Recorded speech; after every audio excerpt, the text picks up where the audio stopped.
Hello guys, ಮೂರು ದೊಡ್ಡ ದೊಡ್ಡ ಟ್ರೋಲ್ಸ್ ಟೈಟನ್ಗಳು ಪ್ರಪಂಚನ ನಾಶ ಮಾಡಬೇಕು ಅಂತ ಹೊರಟಿರುತ್ತೆ. ಆದ್ರೆ ಈ ಒಂದು ಪ್ರಪಂಚನ ಕಾಪಾಡುವಂತ ಒಂದು ಜವಾಬ್ದಾರಿ ಕೆಲವು ಹುಡುಗರ ಮೇಲೆ ಬೀಳುತ್ತೆ. ಮತ್ತೆ ಆ ಹುಡುಗರುಗಳಿಗೂ ಕೂಡ ಕೆಲವು ಸೂಪರ್ ಪವರ್ ಗಳು ಸಿಗುತ್ತೆ. ಇದನ್ನ ಯೂಸ್ ಮಾಡ್ಕೊಂಡು ಈ ಮೂರು ಟೈಟನ್ಸ್ ಗಳನ್ನ ಹೇಗೆಲ್ಲ ತಡೀತಾರೆ ಅಂತ ಇವತ್ತು ನಾವು ಈ ಮೂವಿಲ್ ನೋಡೋಣ. ಅಂದಾಗೆ ಈ ಮೂವಿ ಹೆಸರು troll hunters rise of the Titans ಅಂತ.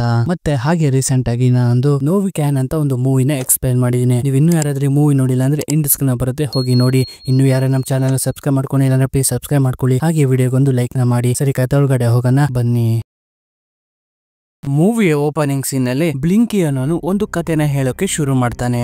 ಸುಮಾರು ವರ್ಷಗಳ ಹಿಂದೆ ಈ ಕೆಟ್ಟ ಟ್ರೋಲ್ಸ್ ಗಳು ಹಾಗೆ ಈ ಮನುಷ್ಯರ ಮಧ್ಯೆ ಒಂದು ಯುದ್ಧ ಸ್ಟಾರ್ಟ್ ಆಗ್ಬಿಟ್ಟಿರುತ್ತೆ. ಅದು ತುಂಬಾ ದೊಡ್ಡದಾಗಿ ಈ ಮನುಷ್ಯರಿಗೆ ಒಳ್ಳೆ ಟ್ರೋಲ್ಸ್ ಗಳು ಕೂಡ ಸಪೋರ್ಟ್ ಮಾಡ್ತಾ ಇರ್ತವೆ ಈ ಕೆಟ್ಟ ಟ್ರೋಲ್ಸ್ ಗಳನ್ನ ಮುಗಿಸೋದಕ್ಕೋಸ್ಕರ. ಆದ್ರೆ ಈ ಯುದ್ಧನ ನಿಲ್ಲಿಸಬೇಕು, ಇವರಿಬ್ರು ಮಧ್ಯೆ ಒಂದು ಶಾಂತಿನ ತರಬೇಕು ಅಂದ್ಬಿಟ್ಟು ಮರ್ಲಿನ್ ವಿಜರ್ಡ್ ಒಂದು ವೆಪನ್ ನ ತಯಾರಿ ಮಾಡ್ತಾನೆ. ಅದ್ರ ಹೆಸರೇ ಟ್ರೋಲ್ ಹಂಟರ್ ಇಮ್ಯಾಕ್ಯುಲೇಟ್ ಅಂತ. ಈ ಒಂದು ವೆಪನ್ ಕ್ರಿಯೇಟ್ ಮಾಡಿರೋದ್ರಿಂದ ಆ ಒಂದು ಯುದ್ಧನು ಕೂಡ ನಿಂತೋಗುತ್ತೆ, ಎಲ್ಲರೂ ಕೂಡ ಶಾಂತಿಯಾಗಿ ಇರ್ತಾರೆ. ಮತ್ತೆ ಈ ಉಳಿದ ಟ್ರೋಲ್ಸ್ ಗಳೆಲ್ಲ ಇರ್ತಾರಲ್ಲ, ಅವರೆಲ್ಲ ಆರ್ಕೇಡಿಯನ್ ಅನ್ನೋ ಒಬ್ಬ ಭೂಮಿ ಕೆಳಗಡೆ ಜೀವನನ ಮಾಡ್ತಾ ಇರ್ತಾರೆ. ಆದ್ರೆ ಒಂದು ದಿನ ಈ ಟ್ರೋಲ್ ಹಂಟರ್ ಹತ್ರ ಇಮ್ಯಾಕ್ಯುಲೇಟ್ ಪವರ್ ಇರುತ್ತೆ. ಆದ್ರೆ ಆ ಒಂದು ಟ್ರೋಲ್ ನ ಕೆಟ್ಟ ಟ್ರೋಲ್ ಬಂದ್ಬಿಟ್ಟು ಸಾಯಿಸ್ಬಿಡುತ್ತೆ. ಇದರಿಂದ ಆ ಒಂದು ಇಮ್ಯಾಕ್ಯುಲೇಟ್ ಇದೆಯಲ್ಲ, ಅದು ಒಬ್ಬ ವ್ಯಕ್ತಿ, ಅದು ಒಂದು ಹುಡುಗಂಗೆ ಸಿಗುತ್ತೆ. ಇವನ ಹೆಸರೇ ಜಿಮ್ ಅಂತ. ಮತ್ತೆ ಈ ಜಿಮ್ಮು ಈ ಒಂದು ಪವರ್ ನ ಯೂಸ್ ಮಾಡ್ಕೊಂಡು ಕೆಟ್ಟ ಟ್ರೋಲ್ಸ್ ಗಳು ಎಲ್ಲರನ್ನೂ ಕೂಡ ಮುಗಿಸ್ತಾ ಬರ್ತಾ ಇರ್ತಾನೆ. ಹಾಗೆ ಅವನ ಪ್ರಪಂಚನೂ ಕೂಡ ಕಾಪಾಡ್ಕೋತಾ ಇರ್ತಾನೆ. ಅದಲ್ದಲೆ ಇವನು ಬೇರೆ ಪ್ಲಾನೆಟ್ ಗಳಿಗೂ ತೊಂದರೆ ಬಂದ್ರು ಕೂಡ ಇವನು ಫ್ರೆಂಡ್ಸ್ ಗಳ ಜೊತೆ ಹೋಗಿ ಸಾಲ್ವ್ ಮಾಡ್ತಾನೆ. ಈ ಒಂದು ಜರ್ನಿಯಲ್ಲಿ ಇವನ್ಗೆ ತುಂಬಾ ಜನ ಫ್ರೆಂಡ್ಸ್ ಆಗ್ಬಿಡ್ತಾರೆ. ನಮ್ ಹೀರೋಗೆ ಮನುಷ್ಯರಲ್ದಲೆ ಏಲಿಯನ್ಸ್ ಗಳು ಕೂಡ ಫ್ರೆಂಡ್ ಆಗಿರ್ತವೆ. ಆದ್ರೆ ಒಂದು ದಿನ ಈ ಮೂರು ವಿಜಾರ್ಡ್ಸ್ ಗಳು ನಮ್ ಹೀರೋ ಮೇಲೆ ಬ್ಲಾಕ್ ಮ್ಯಾಜಿಕ್ ನ ಮಾಡಿ ಅವನ್ಗೆ ಮೋಸ ಮಾಡಿ ಹೊಡೆದು ಅವನ ಹತ್ರ ಇರುವಂತಹ ಟ್ರೋಲ್ ಹಂಟರ್ ಇಮ್ಯಾಕ್ಯುಲೇಟ್ ನ ಹೊಡೆದಾಕ್ಬಿಡ್ತಾರೆ. ಅಂದ್ರೆ ಸರ್ವನಾಶ ಮಾಡಾಕ್ಬಿಡ್ತಾರೆ. ಇವ್ರುಗಳನ್ನ ಆರ್ಕೈನ್ ಆರ್ಡರ್ಸ್ ವಿಜಾರ್ಡ್ಸ್ ಅಂತ ಕರೀತಾರೆ. ಆದ್ರೆ ಈ ಮೂರು ಜನ ವಿಜಾರ್ಡ್ ಅಲ್ಲಿ ನಾರಿ ಅನ್ನೋ ಒಂದು ವಿಜಾರ್ಡ್ ನಮ್ಮ ಹೀರೋ ಕಡೆಗೆ ಜಾಯ್ನ್ ಆಗ್ಬಿಡುತ್ತೆ. ಅಂದ್ರೆ ಒಳ್ಳೆತನಕ್ಕೆ ಜಾಯ್ನ್ ಆಗ್ಬಿಡುತ್ತೆ. ಇದು ಉಳಿದಂತ ಇಬ್ರು ವಿಜಾರ್ಡ್ ಗಳಿಗೆ ತಡ್ಕೊಳಕ್ ಆಗ್ದಲೆ ಈ ನಾರಿ ಅನ್ನೋಳನ್ನ ಹುಡುಕ್ತಾ ಇರ್ತಾರೆ. ಯಾಕೆಂದ್ರೆ ಆ ಒಂದು ನಾರಿನ ಯೂಸ್ ಮಾಡ್ಕೊಂಡು ಈ ಪ್ರಪಂಚನೇ ನಾಶ ಮಾಡಬಹುದು ಅಂತ ನಾರಿನ ಹುಡುಕ್ತಾ ಇರ್ತಾರೆ. ನೆಕ್ಸ್ಟ್ ನಾವು ಒಂದು ಟ್ರೈನ್ ಅಲ್ಲಿ ಕೂತಿರೋ ಇಬ್ರು ವ್ಯಕ್ತಿಗಳನ್ನ ನೋಡ್ತೀವಿ. ಇವಳೇ ನಾರಿ ಮತ್ತೆ ಜೊತೆ ಇರೋನು ಡಾಕ್ಸಿ ಅಂತ. ಇವ್ರಿಬ್ರು ಹೀಗೆ ಟ್ರೈನ್ ಅಲ್ಲಿ ಹೋಗ್ತಿರ್ಬೇಕಾದ್ರೆ ನಾರಿ ಇಲ್ಲಿರೋ ವಿಷಯ ಆ ಎರಡು ವಿಜಾರ್ಡ್ ಗೆ ಗೊತ್ತಾಗ್ಬಿಟ್ಟು ಇವಳ ಕರ್ಕೊಂಡು ಹೋದಿಕೆ ಅಂತ ಇಲ್ಲಿಗೆ ಬರ್ತಾರೆ. ಈ ಫೈರ್ ವಿಜಾರ್ಡ್ ಹೆಸರು ಬೆಲ್ ರಾಕ್ ಅಂತ. ಹಾಗೆ ಈ ಒಂದು ಐಸ್ ನ ವಿಜಾರ್ಡ್ ಹೆಸರು ಸ್ಕಾರೆಲ್ ಅಂತ. ನಾರಿನ ಕಾಪಾಡೋದಕ್ಕೋಸ್ಕರ ಡಾಗ್ಸ್ ಇವ್ರ ಜೊತೆ ಫೈಟ್ ಗೆ ಇಳಿತಾನೆ. ಆದ್ರೆ ಈ ಎರಡು ವಿಜಾರ್ಡ್ ಗಳು ತುಂಬಾ ಸ್ಟ್ರಾಂಗ್ ಆಗಿರ್ತವೆ. ಇದರಿಂದ ಅವ್ನಿಗೆ ಫೈಟ್ ಮಾಡಕ್ ಆಗ್ತಾ ಇರೋದಿಲ್ಲ. ಆಗ ಅಲ್ಲಿಗೆ ನಮ್ ಹೀರೋ ಬರ್ತಾನೆ, ಜಿಮ್ಮು. ಮತ್ತೆ ಹಾಗೆ ಇವನ್ ಜೊತೆಗೆ ಗರ್ಲ್ ಫ್ರೆಂಡ್ ಕೂಡ ಬರ್ತಾಳೆ, ಇವಳ ಹೆಸರು ಕ್ಲೇಯರ್ ಅಂತ. ಇವರಿಬ್ರು ಕೂಡ ಬಂದ್ಬಿಟ್ಟು ಈ ಎರಡು ವಿಜಾರ್ಡ್ ಜೊತೆಗೆ ಫೈಟ್ ನ ಶುರು ಮಾಡ್ತವೆ. ಫೈಟ್ ಮಾಡ್ತಿರ್ಬೇಕಾದ್ರೆ ಕ್ಲೇಯರ್ ಅಲ್ಲಿದ್ದಂತ ಒಂದು ಕ್ಯಾಟ್ ಗೆ ಹೇಳ್ತಾಳೆ, ಹೋಗಿ ಟ್ರೈನ್ ನ ಸ್ಟಾಪ್ ಮಾಡು ಅಂತ. ಇದರಿಂದ ಆ ಆರ್ಚಿ ಅನ್ನೋ ಒಂದು ಕ್ಯಾಟ್ ಕೂಡ ಈ ಟ್ರೈನ್ ನ ಸ್ಟಾಪ್ ಮಾಡೋದಕ್ಕೆ ಅಂತ ಹೋಗುತ್ತೆ. ಇದೊಂದು ಆಕ್ಚುಲಿ ಒಂದು ಡ್ರ್ಯಾಗನ್ ಆಗಿರುತ್ತೆ. ಇದು ಇಷ್ಟ ಬಂದಂಗೆ ಯಾವ ಪ್ರಾಣಿ ರೂಪ ಬೇಕಾದ್ರೂ ತಗೊಂಬಾರ್ದಾಗಿರುತ್ತೆ. ಆ ರೀತಿಯಾದ ಪವರ್ ಇರುತ್ತೆ. ಇದು ಕೂಡ ಒಂದು ಟ್ರೈನ್ ಕ್ಯಾಬಿನೆಟ್ ಗೆ ಬಂದಾಗ ಅಲ್ಲಿಗೆ ಇನ್ನೊಬ್ಬ ಬರ್ತಾನೆ. ಇವನ ಹೆಸರು ಟೋಬಿ ಅಂತ. ಈ ಟೋಬಿ ಬಂದ್ಬಿಟ್ಟು ಈ ಟ್ರೈನ್ ಸ್ಟಾಪ್ ಮಾಡೋಣ ಅಂತ ಅದ್ರದ್ದು ಬ್ರೇಕ್ ಲಿವರ್ ನ ಹೇಳಿತಾನೆ. ನೋಡಿದ್ರೆ ಆ ಬ್ರೇಕ್ ಲಿವರ್ ಕಟ್ ಆಗಿ ಹೋಗ್ಬಿಡುತ್ತೆ. ಇದರಿಂದ ಟ್ರೈನ್ ಸ್ಟಾಪ್ ಆಗೋದಿಲ್ಲ, ತುಂಬಾ ಸ್ಪೀಡ್ ಆಗಿ ಹೋಗ್ತಾ ಇರುತ್ತೆ. ಈ ಕಡೆ ಸ್ಟಿಕ್ ಮ್ಯಾನ್ ಕಾಯ್ಕೊಂಡು ಕೂತಿರ್ತಾನೆ. ಯಾಕಪ್ಪ ಅಂದ್ರೆ ಟ್ರೈನ್ ನಿಂತ್ಕೊಂಡಾಗ ಇವ್ರ ಹತ್ರ ಒಂದು ಟೆಕ್ನಾಲಜಿ ಇರುತ್ತೆ, ಆರ್ಕಿಡೇಷನ್ ಟೆಕ್ನಾಲಜಿ ಅಂತ.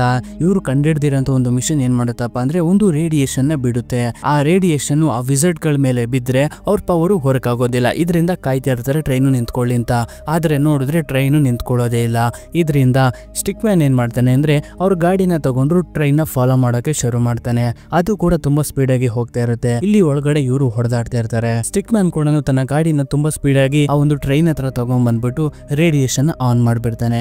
ಆನ್ ಮಾಡಿದಾಗ ಒಳಗಡೆ ಹೊಡೆದಾಡ್ತಿರೋ ವಿಜಾರ್ಡ್ಸ್ ಗಳ ಪವರ್ ಕಮ್ಮಿ ಆಗೋಗ್ಬಿಡುತ್ತೆ. ಇದರಿಂದ ನಮ್ಮ ಹೀರೋಗಳು ಇವ್ರಿಗೆ ಸರಿಯಾಗಿ ಹೊಡಿತಾರೆ. ಆದ್ರೆ ನೆಕ್ಸ್ಟ್ ಸೆಕೆಂಡ್ ಅಲ್ಲಿ ನೋಡಿದ್ರೆ ಮುಂದೆಗಡೆ ಕನ್ಸ್ಟ್ರಕ್ಷನ್ ನಡೀತಾ ಇರುತ್ತೆ. ಇದರಿಂದ ಸ್ಟಿಕ್ ಮ್ಯಾನ್ ನ ಗಾಡಿ ನಿಂತೋಗ್ಬಿಡುತ್ತೆ. ಇದರಿಂದ ಅವ್ರ ಪವರ್ ಗಳು ಮತ್ತೆ ವಾಪಸ್ ಬರುತ್ತೆ. ಮತ್ತೆ ನಮ್ಮ ಹೀರೋಗಳಿಗೆ ಹೊಡೆಯಕ್ಕೆ ಶುರು ಮಾಡ್ತಾರೆ. ಈ ಒಂದು ಫೈಟ್ ಅಲ್ಲಿ ನಮ್ಮ ಹೀರೋ ಜಿಮ್ಗೆ ತುಂಬಾ ಅಂದ್ರೆ ತುಂಬಾ ಏಟ್ ಆಗ್ಬಿಡುತ್ತೆ. ಇದರಿಂದ ಕ್ಲಿಯರ್ ಏನ್ ಮಾಡ್ತಾಳೆ ಅಂದ್ರೆ ಒಂದು ಪೋರ್ಟಲ್ ನ ಓಪನ್ ಮಾಡಿ ಸ್ಟಿಕ್ ಮ್ಯಾನ್ ಗಾಡಿ ಒಳಗಡೆಗೆ ನಮ್ಮ ಹೀರೋನ ಕಳಿಸ್ಬಿಡ್ತಾ ಹೇಳ್ತಾಳೆ ಅವ್ನ್ಗೆ ಏನು ಆಗ್ಬಾರ್ದು ಅಂತ. ಆದ್ರೆ ಇಷ್ಟದ ಕಾಲ ಟ್ರೈನ್ ನ ಕಂಟ್ರೋಲ್ ತಪ್ಪೋಗ್ಬಿಟ್ಟಿರುತ್ತೆ. ಒಂದು ಬ್ರಿಡ್ಜ್ ಇಂದ ಅದು ಬ್ರೇಕ್ ಆಗಿ ಕೆಳಗಡೆ ಬೀಳ್ತಾ ಇರುತ್ತೆ. ಕೆಳಗಡೆ ಬೀಳ್ತಾ ಇರೋದ್ನ ಈ ಡಾಕ್ಸಿ ನೋಡ್ಬಿಟ್ಟು ಅವ್ನ ಪವರ್ ನ ಯೂಸ್ ಮಾಡಿ ಅವನ ಮ್ಯಾಜಿಕ್ ಮೂಲಕ ಟ್ರೈನ್ ನ ಕಂಬಿಗಳನ್ನ ಕ್ರಿಯೇಟ್ ಮಾಡ್ಬಿಟ್ಟು ಟ್ರೈನ್ ನ ಕ್ಲೀನ್ ಆಗಿ ಲ್ಯಾಂಡ್ ಮಾಡಿಸ್ತಾನೆ. ಆ ಎರಡು ವಿಸರ್ಟ್ ಗಳು ಈ ನಾರ್ನಿನ ಹೇಳ್ಕೊಂಡು ಹೋಗೋ ಟೈಮಲ್ಲಿ ಡಾಕ್ಸಿನ್ ಕೂಡ ಆ ನಾರ್ನಿನ ಹೋಗೋದಕ್ಕೆ ಬಿಡದಲ್ಲೇ ಹಿಡ್ಕೊಂಡಿರ್ತಾನೆ. ಇದರಿಂದ ಆ ಎರಡು ವಿಸರ್ಟ್ಸ್ ಗಳು ಸಾಯಿಸೋಕೆ ರೆಡಿ ಆಗಿರ್ತವೆ. ಇದರಿಂದ ಡಾಕ್ಸಿ ಏನ್ ಮಾಡ್ತಾನೆ ಅಂದ್ರೆ ನಿನ್ಗೆ ನಾರ್ನಿ ತಾನೇ ಬೇಕು ಕರ್ಕೊಂಡು ಹೋಗು ಅಂದ್ಬಿಟ್ಟು ಅವನ ಒಂದು ಮ್ಯಾಜಿಕ್ ನ ಯೂಸ್ ಮಾಡಿ ನಾರಿ ಆತ್ಮನ ಇವನ್ ಒಳಗಡೆ ಹೇಳ್ಕೊಂಡು ಇವನ್ ಆತ್ಮನ ನಾರಿ ಒಳಗಡೆ ಬಿಟ್ಬಿಡ್ತಾನೆ. ಇದರಿಂದ ವಿಸರ್ಟ್ಸ್ ಗಳು ನಾರಿನ ಕರ್ಕೊಂಡು ಹೊಂಟೋಗ್ಬಿಡ್ತವೆ. ಇನ್ನೇನು ಸಿಟಿ ಎಲ್ಲ ಫುಲ್ಲು ಧ್ವಂಸ ಮಾಡಿರೋದ್ರಿಂದ ಅಲ್ಲಿಗೆ ಪೊಲೀಸ್ನವ್ರು ಬಂದ್ಬಿಟ್ಟು ಅಲ್ಲಿ ಯಾರ್ಯಾರಿದ್ದಾರೋ ಎಲ್ಲರನ್ನು ಕೂಡ ಅರೆಸ್ಟ್ ಮಾಡಿ ಕರ್ಕೊಂಡು ಹೊಂಟೋಗ್ಬಿಡ್ತಾರೆ. ಇವ್ರುಗಳನ್ನ ಸ್ಟೇಷನ್ ಗೆ ಕರ್ಕೊಂಡು ಹೋಗ್ಬಿಟ್ಟು ಕುಣಿಸ್ಬಿಟ್ಟು ಇನ್ವೆಸ್ಟಿಗೇಷನ್ ಮಾಡ್ತಾ ಇರ್ತಾರೆ. ಯಾರು ನೀವು ಆ ತರ ಧ್ವಂಸ ಎಲ್ಲ ಯಾಕೆ ಮಾಡ್ತಾ ಇದ್ದೀರಾ ಅಂದಾಗ ಯಾರು ಕೂಡ ಏನು ಆನ್ಸರೇ ಮಾಡ್ತಾ ಇರೋದಿಲ್ಲ. ಆಗ ಇವ್ರುಗಳ ಫ್ರೆಂಡೇ ಇವ್ರನ್ನ ಕಾಪಾಡ್ಬೇಕು ಅಂದ್ಬಿಟ್ಟು ಬರ್ತಾರೆ. ಬಂದ್ಬಿಟ್ಟು ನಾವು ಏರ್ 59 ಕಡೆಯಿಂದ ಬಂದಿರೋದು, ನಿಮ್ಗಿಂತ ಹೈಯರ್ ಆಫೀಸರ್ಸ್ ನಾವು, ಇವ್ರುಗಳನ್ನ ನಮ್ ಜೊತೆ ಕಳಿಸ್ಕೊಡ್ಬೇಕು, ನೀವು ಮೇಲ್ಗಡೆಯಿಂದ ಆರ್ಡರ್ ಆಗಿದೆ ಅಂದ್ಬಿಟ್ಟು ಅವ್ರುಗಳನ್ನ ಕರ್ಕೊಂಡು ಹೋಗ್ತಾ ಇರ್ತಾರೆ. ಇವ್ರುಗಳನ್ನ ಕರ್ಕೊಂಡು ಹೋಗ್ತಾ ಇರ್ಬೇಕಾದ್ರೆ ಆ ಅರೆಸ್ಟ್ ಮಾಡಿರೋ ಪೊಲೀಸ್ನವ್ರಿಗೂ ಗೊತ್ತಾಗ್ಬಿಡುತ್ತೆ ಇವ್ರ ಕಡೆಯವ್ರೆ ಅಂದ್ಬಿಟ್ಟು. ಇದರಿಂದ ವಾಪಸ್ ಹಿಡಿಯಕ್ಕೆ ಅಂತ ಬಂದಾಗ ನಾರಿ ಆ ಸ್ಟೇಷನ್ ತುಂಬಾ ಮರದ ಬೇರುಗಳನ್ನ ಕ್ರಿಯೇಟ್ ಮಾಡ್ಬಿಡ್ತಾಳೆ.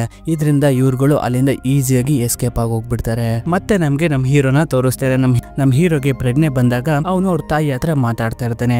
ನಾನೇನು ಇಲ್ಲ ಕಣಮ್ಮ, ನಾನೊಬ್ಬ ವೇಸ್ಟ್. ಆ ಆಮ್ಯುಲೆಟ್ ಅನ್ನೋ ಒಂದು ಪವರ್ ಇದ್ರೆ ಮಾತ್ರ ನಾನೊಬ್ಬ ಟ್ರೋಲ್ ಹಂಟರ್ ಆಗಿರ್ತೀನಿ. ಅದೇನಾದ್ರೂ ನನ್ನ ಕೈಯಲ್ಲಿಲ್ಲ ಅಂದ್ರೆ ನಾನೊಬ್ಬ ನಾರ್ಮಲ್ ಹುಡುಗ ಅಂತಾನೆ. ಇದರಿಂದ ಅವನ ತಾಯಿನೂ ಕೂಡ ಅವನಿಗೆ ಸ್ವಲ್ಪ ಸಮಾಧಾನ ಮಾಡ್ತಾ ಮೋಟಿವೇಶನ್ ಕೊಡ್ತಾ ಇರ್ತಾಳೆ. ಆಗ ಅಲ್ಲಿಗೆ ಇವನ್ ಫ್ರೆಂಡ್ ಕ್ಲೇರ್ ಬಂದ್ಬಿಟ್ಟು ಇವ್ರನ್ನ ಒಂದು ಗ್ರೂಪ್ ಇರೋ ಜಾಗಕ್ಕೆ ಕರ್ಕೊಂಡ್ ಬರ್ತಾಳೆ. ನಮ್ ಹೀರೋ ನೋಡಿ ಅಲ್ಲಿರೋರು ಕೂಡ ತುಂಬಾ ಖುಷಿ ಪಡ್ತಾರೆ. ಆಗ ಬ್ಲಿಂಕಿ ಎಲ್ಲಾರ್ಗು ಹೇಳಕ್ಕೆ ಶುರು ಮಾಡ್ತಾನೆ ಈ ವಿಸರ್ಟ್ಸ್ ಗಳ ಪ್ಲಾನ್ ಏನು ಅಂತ. ಈ ಆರ್ಕೇನ್ ಆರ್ಡರ್ಸ್ ಗಳು 3 ಟೈಟನ್ಸ್ ಗಳನ್ನ ಎಬ್ಬಿಸ್ಬೇಕು ಅಂತ ಇರ್ತವೆ. ಈ 3 ಟೈಟನ್ಸ್ ಗಳು ಒಂದು ಟೈಮ್ ಅಲ್ಲಿ ಇವ್ರುಗಳೇ ಕ್ರಿಯೇಟ್ ಮಾಡಿರ್ತಾರೆ. ಆದ್ರೆ ಅವ್ರಗಳನ್ನ ಇವರೇ ಲಾಕ್ ಮಾಡಿ ಕೂಡ ಇಟ್ಟಿರ್ತಾರೆ. ಆ 3 ಟೈಟನ್ಸ್ ಗಳು ಮತ್ತೆ ಎದ್ದೇಳ್ಬೇಕು ಅಂದ್ರೆ ಈ 3 ಜನ ಕೂಡ ಒಟ್ಟಿಗೆ ಸೇರ್ಕೊಂಡು ಅವ್ರಿಗೆ ಹಾಕಿರೋ ಲಾಕ್ ನ ತೆಗಿಬೇಕು. ಆ ಟೈಟನ್ಸ್ ಗಳು ಎದ್ಬಿಟ್ಟು ಆ 3 ಟೈಟನ್ಸ್ ಗಳು ಈ ಭೂಮಿಯ ಮಧ್ಯೆ ಬಂದ್ರೆ ಇಡೀ ಭೂಮಿನೇ ಸರ್ವನಾಶ ಆಗೋಗ್ಬಿಡುತ್ತೆ. ಸರ್ವನಾಶ ಆಗಿ ಮತ್ತೆ ಫಸ್ಟ್ ಇಂದ ಎಲ್ಲ ಶುರುವಾಗುತ್ತೆ. ಆ ಸೆಂಟರ್ ಆಫ್ ದಿ ಅರ್ತ್ ಯಾವ್ದಪ್ಪ ಅಂದ್ರೆ ಅದೇ ಆರ್ಕೇಡಿಯಾ. ಇದನ್ನ ಹೇಗಾದ್ರೂ ಮಾಡಿ ತಡಿಬೇಕು ಅಂತ ಇವ್ರುಗಳು ಪ್ಲಾನ್ ನ ಮಾಡ್ತಾ ಇರ್ತಾರೆ. ಮತ್ತೆ ನಾವು ಡಾಕ್ಸಿನ ನೋಡ್ತೀವಿ. ಈ 2 ವಿಸರ್ಟ್ ಗಳು ಇವಳೆ ನಾರಿ ಇರ್ಬೋದು ಅಂದ್ಬಿಟ್ಟು ಆ ಟೈಟನ್ಸ್ ನ ಎಬ್ಸೋದಕ್ಕೆ ಅನ್ಬಿಟ್ಟು ಸ್ಪೆಲ್ ನ ಮಾಡಕ್ಕೆ ಶುರು ಮಾಡ್ತಾರೆ. ಆದ್ರೆ ಯಾವುದೇ ರೀತಿಯ ವರ್ಕ್ ಆಗೋದಿಲ್ಲ. ಅದಾದ್ಮೇಲೆ ಗೊತ್ತಾಗುತ್ತೆ ಇವಳು ನಾರಿ ಎಲ್ಲ ಡಾಕ್ಸಿ ಅಂತ. ಇದರಿಂದ ನೀನ್ ಮಾಡಿರೋ ಮ್ಯಾಜಿಕ್ ನ ಸೆಕೆಂಡ್ಸ್ ಅಲ್ಲಿ ಮುರಿತೀನಿ ನೋಡು ಅಂದ್ಬಿಟ್ಟು ಡಾಕ್ಸಿ ಮಾಡಿರುವಂತ ಮ್ಯಾಜಿಕ್ ನ ಬ್ರೇಕ್ ಮಾಡಕ್ಕೆ ಶುರು ಮಾಡ್ತಾರೆ. ಇದರಿಂದ ಇವರಿಬ್ರಿಗೂ ಕೂಡ ತುಂಬಾನೇ ನೋವಾಗಕ್ಕೆ ಶುರುವಾಗುತ್ತೆ. ನಾರಿನೂ ಕೂಡ ತನ್ನ ಶರೀರಕ್ಕೆ ವಾಪಸ್ ಹೋಗ್ತಿರ್ಬೇಕಾದ್ರೆ ಒಂದು ವಿಷಯನೇ ಹೇಳ್ಬಿಟ್ಟು ಹೋಗ್ತಾಳೆ. ಅದೇನಪ್ಪ ಅಂದ್ರೆ ಟ್ರೋಲ್ ಹಂಟರ್, ನೀನು 9th ಕಾನ್ಫಿಗರೇಷನ್ ಮಾಡು, ಕ್ರೋನೋಸ್ಫೇರು ಎಲ್ಲಾನು ಕೂಡ ಸರಿ ಮಾಡುತ್ತೆ, ನೀನ್ ಅದನ್ನ ಹುಡುಕು ಅಂತ ಹೇಳ್ಬಿಟ್ಟು ಅವಳ ಶರೀರಕ್ಕೆ ಅವಳು ವಾಪಸ್ ಹೋಗ್ಬಿಡ್ತಾಳೆ. ಆದ್ರೆ ನಮ್ಮ ಹೀರೋಗೆ ಇದು ಏನಂತಾನೆ ಗೊತ್ತಾಗೋದಿಲ್ಲ. ಇದ್ರ ಅರ್ಥನಾದ್ರೂ ಏನಂತಾನು ಕೂಡ ಅವನಿಗೆ ಗೊತ್ತಾಗೋದಿಲ್ಲ. ಅಲ್ಲಿರೋರು ಎಲ್ಲರೂ ಕೂಡ ಟ್ರೋಲ್ ಹಂಟರ್ ಇದನ್ನ ನೀನೇ ಹೇಗಾದ್ರೂ ಮಾಡಿ ಸಾಲ್ವ್ ಮಾಡ್ಬೇಕು ಅಂದಾಗ ಅವನು ತನ್ನ ಹೋಪ್ನೆ ಕಳ್ಕೊಂಡ್ಬಿಟ್ಟಿರ್ತಾನೆ. ಯಾಕೆಂದ್ರೆ ಇವನ ಹತ್ರ ಆಮ್ಯುಲೆಟ್ ಅನ್ನೋ ಒಂದು ಪವರ್ ಇರೋದಿಲ್ಲ. ಇದರಿಂದ ಅವಾಗ ನಮ್ಮ ಹೀರೋಗೆ ಒಂದು ಹೊಸದಾದ ಆಮ್ಯುಲೆಟ್ ಗ್ಯಾಜೆಟ್ ನ ಕೊಡ್ತಾರೆ. ಆಕ್ಚುಲಿ ಒಂದು ಗ್ಯಾಜೆಟ್ ನ ವಿಸರ್ಡ್ ಮರ್ಲಿನ್ ಬ್ಲೂ ಪ್ರಿಂಟ್ ಇಂದ ಮಾಡಿರ್ತಾರೆ. ಇದರಿಂದ ಇವನಿಗೆ ತುಂಬಾ ಖುಷಿ ಆಗ್ಬಿಡುತ್ತೆ. ಮತ್ತೆ ಡಾಗ್ಸ್ ಏನ ಕೇಳ್ತಾರೆ, ಆ ಆರ್ಕೇನ್ ಆರ್ಡರ್ಸ್ ಎಲ್ಲಿದ್ದಾರೆ, ನೀನ್ ಆ ಜಾಗ ನೋಡಿದ್ಯಲ್ಲ, ಹೇಗಿದೆ ಹೇಳುವ ಜಾಗ ಅಂದಾಗ ಅದಕ್ಕೆ ಡಾಗ್ಸ್ ಏನು ಕೂಡ ಅದೊಂಥರ ತುಂಬಾ ವಿಚಿತ್ರವಾಗಿದೆ. ಎಲ್ಲ ಕಡೆ ಅಲ್ಲಿ 7 ಡೋರ್ಗಳನ್ನ ನಾನು ನೋಡಿದೆ. ಮತ್ತೆ ಆ ಜಾಗದಲ್ಲಿ ಒಂದು ರೈಲು ಕಂಬಿ ಕೂಡ ಇತ್ತು ಅಂತ. ಅದಾದ್ಮೇಲೆ ಬ್ಲಿಂಕಿಗೆ ಗೊತ್ತಾಗ್ಬಿಡುತ್ತೆ ಆ ಜಾಗ ಬೇರೆ ಯಾವ್ದು ಅಲ್ಲ, ಟ್ರೈನ್ ನ ಕಂಟ್ರೋಲ್ ಸಿಸ್ಟಮ್ ಬೋಗಿನ ಬದಲಾಯಿಸೋ ಜಾಗ ಅದು ಅಂತ. ಆಗ ಕ್ಲೇರ್ ಕೂಡ ತಲೆ ಕೆಡ್ಸ್ಕೊಂಬಿಡಿ, ನಾನ್ ಬೇಕಾದ್ರೆ ನಾರಿ ಲೊಕೇಶನ್ ಟ್ರ್ಯಾಕ್ ಮಾಡ್ತಾ ಅಲ್ಲೊಂದು ಪೋರ್ಟಲ್ ನ ಓಪನ್ ಮಾಡ್ತೀನಿ, ನಾರಿ ಇರುವಂತ ಜಾಗಕ್ಕೆ ನಾನು ನಿಮ್ಗೆ ಕರ್ಕೊಂಡು ಹೋಗ್ತೀನಿ ಅಂದಾಗ ಅದೇ ರೀತಿ ಮಾಡ್ತಾಳೆ ಕೂಡ. ಅಲ್ಲೋಗಿ ನೋಡಿದಾಗ ಅಲ್ಲಿ ಯಾರು ಕೂಡ ಇವ್ರುಗಳಿಗೆ ಸಿಗೋದೇ ಇಲ್ಲ. ಅದಾದ್ಮೇಲೆ ಡೂಕ್ಸ್ಗೆ ಗೊತ್ತಾಗ್ಬಿಡುತ್ತೆ ಇದೊಂದು ಮಾಯಾಜಾಲ ಆಗಿದೆ. ಆಕ್ಚುಲಿ ಅವರೆಲ್ಲ ಅಲ್ಲೇ ಇರ್ತಾರೆ. ಆಗ ಡೂಕ್ಸಿ ತನ್ನ ಪವರ್ ನ ಯೂಸ್ ಮಾಡ್ಬಿಟ್ಟು ಆ ಮಾಯಾಜಾಲನ ಬ್ರೇಕ್ ಮಾಡ್ತಾನೆ. ಅದಾದ್ಮೇಲೆ ಗೊತ್ತಾಗುತ್ತೆ ನಾರಿನ ಲಾಕ್ ಮಾಡ್ಕೊಂಡು ಉಳಿದ 2 ವಿಸರ್ಟ್ಸ್ ಗಳು ಆ ಒಂದು ಲಾಕ್ ಅನ್ನ ಓಪನ್ ಮಾಡ್ತಾ ಇರ್ತವೆ. ಇವ್ರುಗಳು ಕೂಡ ಇನ್ನೂ ಟೈಮ್ ಇದೆ ಅಟ್ಯಾಕ್ ಮಾಡಿ ಅಂತ ಹೇಳಿದಾಗ ಎಲ್ಲರೂ ಕೂಡ ಅಟ್ಯಾಕ್ ಮಾಡ್ತಾರೆ. ಆದ್ರೆ ಏನು ಕೂಡ ಯೂಸ್ ಆಗೋದಿಲ್ಲ. ಅವ್ರ ಸುತ್ತ ಒಂದು ಪವರ್ಫುಲ್ ಆಗಿರೋ ಶಿಲ್ಡು ಇರುತ್ತೆ. ತುಂಬಾನೇ ಟ್ರೈ ಮಾಡ್ತಾರೆ, ಆಗೋದಿಲ್ಲ. ಕೊನೆಗೂ ಕೂಡ ಆ ಟೈಟನ್ಸ್ ಗಳ ಲಾಕ್ ನ ಓಪನ್ ಮಾಡೇ ಬಿಡ್ತಾರೆ. ಮತ್ತೆ ನಾರಿನೂ ಕೂಡ ಇವ್ರನ್ನ ಕಂಟ್ರೋಲ್ ಗೆ ತಗೊಂಡ್ಬಿಡ್ತಾರೆ. ಮತ್ತೆ ನಮ್ಗೆ 3 ಟೈಟನ್ಸ್ ಗಳು ಎದ್ದೇಳ್ತಾ ಇರೋಂತ ಒಂದು ದೃಶ್ಯನ ತೋರಿಸ್ತಾರೆ. ಅದರಲ್ಲಿ ಮೊದಲನೇ ಟೈಟನ್ ಗ್ರೀನ್ಲ್ಯಾಂಡ್ ಅನ್ನೋ ಒಂದು ಮಂಜುಗಡ್ಡೆ ಪ್ರದೇಶದಲ್ಲಿ ಎದ್ದೇಳುತ್ತೆ. ಇದು ಸ್ಕೇರಲ್ ನ ಒಂದು ಟೈಟನ್ ಆಗಿರುತ್ತೆ. ಎರಡನೇ ಟೈಟನ್ ಬ್ರಾಜಿಲ್ ಅನ್ನೋ ಒಂದು ಕಾಡು ಪ್ರದೇಶದಲ್ಲಿ ಎದ್ದೇಳುತ್ತೆ. ಇದು ಬಂದ್ಬಿಟ್ಟು ನಾರಿನ ಒಂದು ಟೈಟನ್ ಆಗಿರುತ್ತೆ. ಮೂರನೇ ಟೈಟನ್ ಬಂದ್ಬಿಟ್ಟು ಸೌತ್ ಚೀನಾದ ಸಮುದ್ರದ ಮಧ್ಯೆ ಎದ್ದೇಳುತ್ತೆ. ಇದು ಬಂದ್ಬಿಟ್ಟು ಬೆಲ್ ರಾಕ್ ನ ಒಂದು ಟೈಟನ್ ಆಗಿರುತ್ತೆ. ಇದು ಪೂರ್ತಿ ಜ್ವಾಲಾಮುಖಿಯಿಂದನೇ ಕೂಡ್ಕೊಂಡಿರುತ್ತೆ ಟೈಟಾನ್. ಈ ಮೂರು ಟೈಟನ್ ಗಳು ಕೂಡ ಒಂದೇ ಜಾಗಕ್ಕೆ ಬರೋಕೆ ಶುರು ಮಾಡುತ್ತೆ, ಅದೇ ಆರ್ಕೇಡಿಯನ್ ಜಾಗಕ್ಕೆ. ಈ ವಿಷಯ ಎಲ್ಲರಿಗೂ ಗೊತ್ತಾಗ್ಬಿಟ್ಟು ಒಂದು ಮೀಟಿಂಗ್ ಗೆ ಕೂತ್ಕೋತಾರೆ ಇವ್ರುಗಳನ್ನೆಲ್ಲ ಹೇಗೆ ತಡಿಬೇಕು ಅಂತ. ಅವ್ರುಗಳು ಒಂದೇ ಜಾಗಕ್ಕೆ ಕೂಡ್ಕೊಳ್ಳೋಕೆ ಎಷ್ಟೊತ್ತಾಗುತ್ತಪ್ಪ ಅಂದ್ರೆ 18 ಗಂಟೆ 6 ನಿಮಿಷ ಆಗುತ್ತೆ. ಅವಾಗ ಬ್ಲಿಂಕಿ ಹೇಳಕ್ಕೆ ಶುರು ಮಾಡ್ತಾನೆ. ನಾರಿ ಹೇಳಿರೋ ಮಾತು ಜ್ಞಾಪಕಿದ್ಯಾ? ಕ್ರೋನೋಸ್ ಫೈರ್ ನ ಹುಡುಕಿ ಅಂತ ಹೇಳಿದಾಳೆ. ನನಗನ್ನಿಸ್ತೈತೆ ಈ ಮೂರು ಟೈಟನ್ಸ್ ಗಳನ್ನ ಸೋಲ್ಸೋಂತ ಪವರು ಅದ್ರೊಳಗಡೆನೆ ಇದ್ರೆ ಏನ್ ಮಾಡ್ತೀರಾ? ಆದ್ರೆ ಆ ಕ್ರೋನೋಸ್ ಫೈರ್ ಯಾರ ಹತ್ರ ಇದೆಯಪ್ಪ ಅಂದ್ರೆ ಅದು ಟ್ರೋಲ್ ಡ್ರ್ಯಾಗನ್ ಹತ್ರ ಇದೆ ಅಂತ. ಆದ್ರೆ ಈ ಟ್ರೋಲ್ ಡ್ರ್ಯಾಗನ್ ಎಲ್ಲಿದ್ದಾರೆ, ಇವ್ರುಗಳೆಲ್ಲ ಯಾವ ಜಾಗದಲ್ಲಿ ಇದೆ ಅಂತ ಯಾರಿಗೂ ಕೂಡ ಗೊತ್ತಿಲ್ಲ. ಆಗ ಆರ್ಚಿ ಕ್ಯಾಟು ಹೇಳುತ್ತೆ, ನಮ್ ತಂದೆಗೆ ಈ ರೀತಿ ಹಳೆ ಡ್ರ್ಯಾಗನ್ಸ್ ಗಳೆಲ್ಲ ಎಲ್ಲಿದ್ದಾವೆ, ಯಾವ ಜಾಗದಲ್ಲಿ ಇರ್ತವೆ ಅಂತ ಎಲ್ಲ ಕೂಡ ಲಿಂಕ್ ಇರುತ್ತೆ. ನಮ್ ತಂದೆ ಹತ್ರ ಹೋಗೋಣ, ಅವ್ರೇನಾರು ನಮ್ಗೆ ಸಹಾಯ ಮಾಡ್ತಾರೆ ಅಂತ ಆರ್ಚಿನ ಕೂಡ ಹೇಳಕ್ಕೆ ಶುರು ಮಾಡುತ್ತೆ. ಅದಲ್ದಲೆ ಇವನ ಹತ್ರ ಇರುತ್ತಲ್ಲ ಅಮ್ಯಾಕ್ಯುಲೇಟು, ಅದು ವರ್ಕ್ ಆಗ್ತಾ ಇರೋದಿಲ್ಲ. ಅದು ಯಾಕಪ್ಪ ವರ್ಕ್ ಆಗ್ತಾ ಇರೋದಿಲ್ಲ ಅಂದ್ರೆ ಅದಕ್ಕೆ ಮರ್ಲಿನ್ ಕತ್ತಿ ಒಳಗಡೆ ಇರುವಂತ ಒಂದು ಸ್ಟೋನ್ ಬೇಕಾಗಿರುತ್ತೆ. ಇದರಿಂದ ಸಿಕ್ ಮ್ಯಾನ್ ಮತ್ತೆ ಅವನ ಕಡೆಯವ್ರಿಗೆ ನೀವಿಬ್ರು ಕೂಡ ಹೋಗ್ಬಿಟ್ಟು ಎಕ್ಸ್ಕೆಲಿಬರ್ ನ ಹುಡುಕಿ ಅಂತ ಹೇಳಿ ಕಳಿಸ್ತಾನೆ. ಅದಾದ್ಮೇಲೆ ಕ್ಲೇರ್ ನ ಒಂದು ಟೀಮ್ಗೆ ನೀವು ಹೋಗ್ಬಿಟ್ಟು ಕ್ರೋನೋಸ್ ಫೈರ್ ನ ಹುಡುಕಿ ಅಂತ ಕಳಿಸ್ತಾನೆ. ಇನ್ನ ಬಾಕಿ ಉಳಿದವರೆಲ್ಲರೂ ಕೂಡ ಈ ಟೈಟನ್ಸ್ ಗಳನ್ನ ತಡೆಯೋದಕ್ಕೆ ಹೋಗೋಣ ಬನ್ನಿ ಅಂತ ಒಂದು ಪ್ಲಾನ್ ನ ಮಾಡ್ಕೊಂಡು ಎಲ್ಲರಿಗೂ ಕೂಡ ಒಂದೊಂದು ಕೆಲಸನ ಕೊಟ್ಟು ಎಲ್ಲರೂ ಕೂಡ ಹೋಗಕ್ಕೆ ಶುರು ಮಾಡ್ತಾರೆ. ಆರ್ಚರ್ ಇವರೆಲ್ಲರನ್ನು ಕೂಡ ತನ್ನ ತಂದೆ ಹತ್ರ ಕರ್ಕೊಂಡು ಹೋಗ್ತಾನೆ. ಅವ್ರ ತಂದೆ ಹತ್ರನು ಕೂಡ ನಾವು ಕ್ರೋನೋಸ್ ಫೈರ್ ನ ಹುಡುಕ್ತಾ ಇದೀವಿ, ಅದು ನಿಮ್ಗೆ ಎಲ್ಲಿದೆ ಅಂತ ಗೊತ್ತಾ ಅಂದಾಗ ಅವ್ರ ತಂದೆನೂ ಕೂಡ ನೀನ್ ಯಾಕೆ ಅದರಿಂದ ಬಿದ್ದೀಯಾ, ಅದೊಂದು ಪವರ್ಫುಲ್ ಆಗಿರೋಂತ ಒಂದು ವೆಪನ್, ಅದು ಈಗ ಯಾರ ಹತ್ರ ಇದೆ ಅಂದ್ರೆ ಜಾಂಗ್ಶಿ ಹತ್ರ ಇದೆ. ಅವನು ಅದನ್ನ ಯಾವತ್ತೂ ಕೂಡ ಬಿಟ್ಟು ಕೊಡೋದೇ ಇಲ್ಲ. ಆ ರೀತಿಯಾದ ಒಬ್ಬ ರಾಕ್ಷಸನ ಟ್ರೋಲ್ ಡ್ರ್ಯಾಗನ್ ಅವನು ಅಂತ. ಇದರಿಂದ ನಮ್ಮನ್ನ ಆ ಜಾಗ ಕರ್ಕೊಂಡೋಗಿ ನಿಮ್ಗೆ ಗೊತ್ತಾನೆ ಅಂತೆಲ್ಲ ಕೇಳಿದಾಗ ಸುಮ್ಮನೆ ಏಂತಕ್ ನೀನ್ ಲೈಫ್ ನ ರಿಸ್ಕ್ ಮಾಡ್ಕೋತಾ ಇದೀಯ ಅಂತ ತನ್ನ ಮಗುಂಗೆ ಬುದ್ಧಿವಾದ ಹೇಳ್ತಾ ಇರ್ತಾನೆ. ಆದ್ರೂ ಕೂಡ ಅವ್ರ ಮಗ ಬಿಡೋದಿಲ್ಲ, ಫೋರ್ಸ್ ಮಾಡಿರೋದ್ರಿಂದ ಸರಿ ಆಯ್ತು ಬಾ ಅನ್ಬಿಟ್ಟು ಕರ್ಕೊಂಡು ಹೋಗಕ್ಕೆ ಶುರು ಮಾಡ್ತಾನೆ. ಅದೇ ರೀತಿ ಕರ್ಕೊಂಡು ಹೋಗ್ತಾನೆ ಕೂಡ. ಆ ಜಾಗ ನೋಡೋದಕ್ಕೆ ತುಂಬಾ ಸೂಪರ್ ಆಗಿರುತ್ತೆ. ಮತ್ತೆ ಇವ್ರುಗಳು ಕೂಡ ತಮ್ಮ ಪಯಣನ ಶುರು ಮಾಡ್ತಾರೆ ಆ ಕ್ರೋನೋಸ್ ಫೇರ್ ನ ಕದಿಯೋದಕ್ಕೆ ಅನ್ಬಿಟ್ಟು. ಆದ್ರೆ ಇವ್ರುಗಳು ಇವ್ರ ಜಾಗಕ್ಕೆ ಬಂದಿರೋದು ಈ ಜಾಂಗ್ಶಿಗೆ ಗೊತ್ತಾಗೋಗ್ಬಿಡುತ್ತೆ. ಇದರಿಂದ ತನ್ನ ಸೈನಿಕರಿಗೆ ಹೇಳಿ ಅವ್ರಗಳನ್ನ ಲಾಕ್ ಮಾಡಿಸ್ಬಿಡ್ತಾನೆ. ಈ ಕಡೆ ಡಾಕ್ಸಿ ಮತ್ತೆ ಹಾಗೆ ನಮೋರ ಮತ್ತು ಆರಾಗ್ ಈ ಮೂರು ಜನ ಕೂಡ ನಾರಿನ ಟೈಟನ್ ನ ತಡೆಯೋದಕ್ಕೆ ಅಂತ ಬರ್ತಾರೆ. ಇವ್ರುಗಳು ಕೂಡ ತುಂಬಾ ಟ್ರೈ ಮಾಡ್ತಾರೆ ನಾರಿನ ಟೈಟನ್ ನ ತಡೆಯೋದಕ್ಕೆ ಅಂತ. ಆದ್ರೆ ಎಲ್ಲನೂ ಕೂಡ ಫೇಲ್ ಆಗ್ತಾನೆ ಹೋಗ್ತಾ ಇರುತ್ತೆ. ಮತ್ತೆ ನಮೋರ ಇದ್ದಾಳಲ್ಲ, ಅವಳು ಹಾಗೂ ಹೀಗೆ ಮಾಡಿ ಈ ಟೈಟನ್ ನ ಮೇಲೆ ಹತ್ಬಿಡ್ತಾಳೆ. ಹತ್ಬಿಟ್ಟು ಇನ್ನೇನ್ ಬಂದ್ಬಿಟ್ಟು ನಾರಿನ ಮುಗಿಸ್ಬೇಕು ಅನ್ನೋ ಅಷ್ಟರಲ್ಲಿ ನಾರಿ ತನ್ನ ಪವರ್ ನ ಯೂಸ್ ಮಾಡ್ಬಿಟ್ಟು ಅವಳ ರೆಂಬೆಗಳಿಂದ ಕಟ್ ಹಾಕ್ಬಿಟ್ಟು ಅವಳ ಕಲ್ಲಾಗಿ ಬದಲಾಯಿಸಿ ಪುಡಿ ಮಾಡಾಕ್ಬಿಡ್ತಾಳೆ.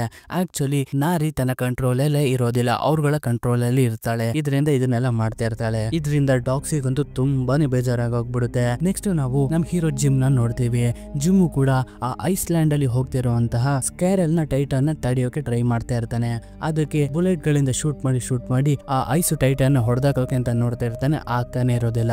ನಾನು ಅದ್ರ ಹತ್ರ ಹೋಗ್ಬಿಟ್ಟು ಟೈಮ್ ಬಾಂಬ್ ನ ಇಕ್ಕಿ ಬ್ಲಾಸ್ಟ್ ಮಾಡ್ಬಿಡ್ತೀನಿ, ಇದರಿಂದ ಅದು ಫಿನಿಶ್ ಆಗ್ಬಿಡುತ್ತೆ ಅನ್ಬಿಟ್ಟು ಒಂದು ಕ್ರಾಸ್ ನ ಮೂಲಕ ಆ ಒಂದು ಟೈಟನ್ಗೆ ಬಾಣನ ಬಿಡ್ತಾನೆ. ಆ ಒಂದು ಬಾಣದ ಹಗ್ಗನ ಯೂಸ್ ಮಾಡ್ಕೊಂಡು ಒಂದು ಡೈನಮೈಟ್ ನ ತಗೊಂಡು ಈ ಟೈಟನ್ ಮೇಲೆ ಹೋಗ್ಬೇಕು ಅಂತ ಬರ್ತಿರೋ ಮಿಡಲ್ ಅಲ್ಲಿ ಹಗ್ಗನು ಕೂಡ ಬ್ರೇಕ್ ಆಗ್ಬಿಟ್ಟು ಇವನು ಶಿಸ್ತಾಗಿ ಕೆಳಗಡೆ ಬೀಳಕ್ಕೆ ಹೋಗ್ತಾ ಇರ್ತಾನೆ.